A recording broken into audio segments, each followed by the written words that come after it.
Free का ration खिलाने के बजाय बहुजन समाज के प्रणेता माननीय कांसीराम साहब ने कहा कि हम फ्री के खाने के बजाय हम 100 रुपये किलो का खरीद के चावल खा लें, 2000 रुपये की साड़ी पहन लें, इसके लिए हमें रोजगार दो।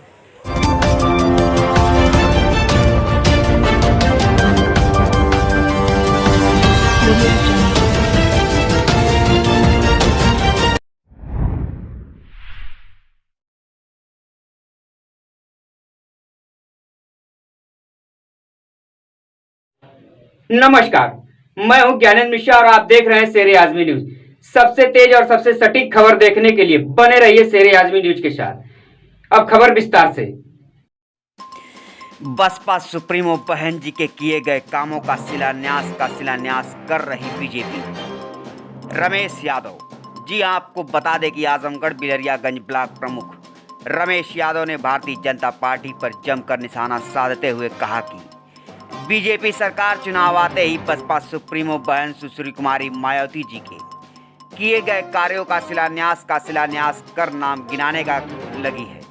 वहीं उत्तर प्रदेश के मुख्यमंत्री योगी आदित्यनाथ जी का नारा है 5 साल दमदार योगी सरकार। जनता जानना चाहती है कि अगर 5 साल दमदार रहा है तो किस क्षेत्र में रहा है। आज चुनाव जब सर पर आया है तो उन्होंने खाद्यान्न योजना के तहत लोगों को 3 महीने फ्री में राशन देने की बात की।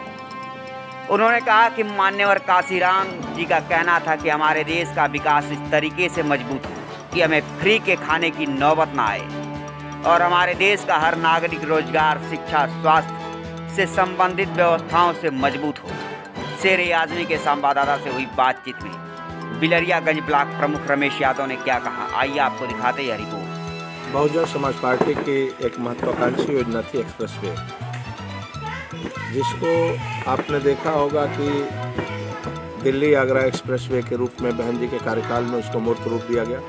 उसका पार्ट 2 था आगरा लखनऊ और पार्ट 3 था पूर्वांचल, जिसको आज आप कह रहे हैं, बलिया तक जोड़ने का। लेकिन बहन जी की 850 किलोमीटर की एक महत्वाकांक्षी योजना थी गंगा एक्सप्रेसवे, और वो भी 8 लेन की थी, 8 लेन की सड़क थी, जिस पे माननीय अखिलेश जी ने भी कहा है कि ये बहन जी के कार्यकाल में प्रस्तावित योजना थी। लेकिन उन्होंने खुद, माननीय अखिलेश जी ने भी उस कार्य योजना को ठंडे बस्ते में डालने का काम किया और उसको आगे नहीं बढ़ाया। और उनके जाने के बाद बीजेपी ने भी 5 साल पूरा बिता दिया, उस पर कोई वर्कआउट नहीं किया। लेकिन अब चुनाव नज़दीक है और चुनाव में उन पुराने मुद्दों के आधार पर ही बीजेपी को जाना है। उनके पास और क्या रास्ता है। अच्छा, ये जो निजीकरण, जैसे एयरपोर्ट के बाद बिजली विभाग था, फिर अब बैंक भी निजीकरण की तरफ जा रहा है और ये बैंक कर्मी लगातार हड़ताल, तो ये क्या बीजेपी की क्या मंशा है या क्या सरकार की जो है? देखिए, भारतीय जनता पार्टी के मूल तत्व जो है उनके फाइनेंशियल। भारतीय जनता पार्टी विचारधारा पे आधारित दल नहीं है, बल्कि वो धनाढ़यों के द्वारा संचालित एक गिरोह है, जिसको हिंदुस्तान के कारपोरेट सेक्टर के लोग संचालित करते हैं और ये सरकार उन्हीं की मर्जी पे चल रही है। इसमें आम आदमी पिसता जाएगा और उद्योगपति और मजबूत होते जाएंगे।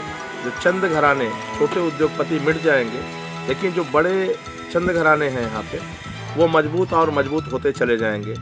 पूरे हिंदुस्तान पे ईस्ट इंडिया कंपनी के पैमाने पे, ईस्ट इंडिया कंपनी हिंदुस्तान में एक व्यापारिक संस्था के रूप में आई थी, लेकिन कालांतर में उसने ही हिंदुस्तान पे शासन किया। तो वही स्थिति ईस्ट इंडिया कंपनी की भारतीय जनता पार्टी का बदला हुआ स्वरूप है।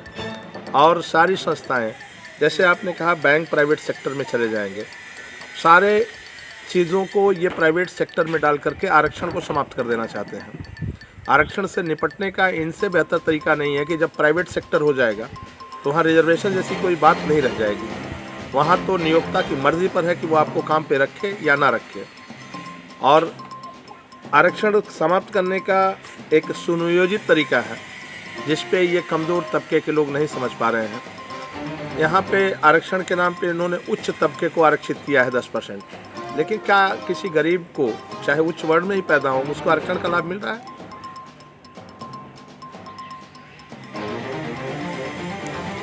आगे ये सतीश चंद्र मिश्रा जी लगातार चुनावी जनसभाएं कर रहे हैं और आज उनकी लखनऊ में विशाल जनसभा है। इससे भी लोगों को क्या संदेश दिया जा रहा है या क्या बसपा की क्या रणनीति है चुनाव को लेकर के? बहुजन समाज पार्टी सर्वजन हिताय सर्वजन सुखाय के फार्मूले पे काम करती है। सर्वजन में ब्राह्मण भी आते हैं, राजपूत भी आते हैं, भूमिहार भी आते हैं, और वो हर व्यक्ति जो संविधान में आस्था रखता है और यहाँ का ज़रूरतमंद व्यक्ति है, जो कमज़ोर है, जो कमज़ोर और कुचले हुए लोगों को सम्मान देना जानता है, वो हर व्यक्ति बहुजन समाज का अंग है। और बहुजन समाज पार्टी ऐसे लोगों को इज्जत देती है, स्वीकार करती है और लगातार उस पर काम करती है।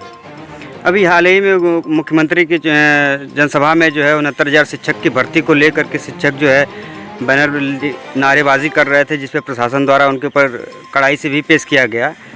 तो क्या किस तरीके का व्यवहार ये लोग कर रहे हैं लोगों के साथ? वर्तमान मुख्यमंत्री महोदय बुलडोजर वाले बाबा के नाम से जाने जाते हैं। विकास दुबे अपराधी था। विकास दुबे के परिवार के लोग अपराधी नहीं थे, उनके रिश्तेदार अपराधी नहीं थे, उनके माँ बाप अपराधी नहीं थे और घर गिरा दिए गए।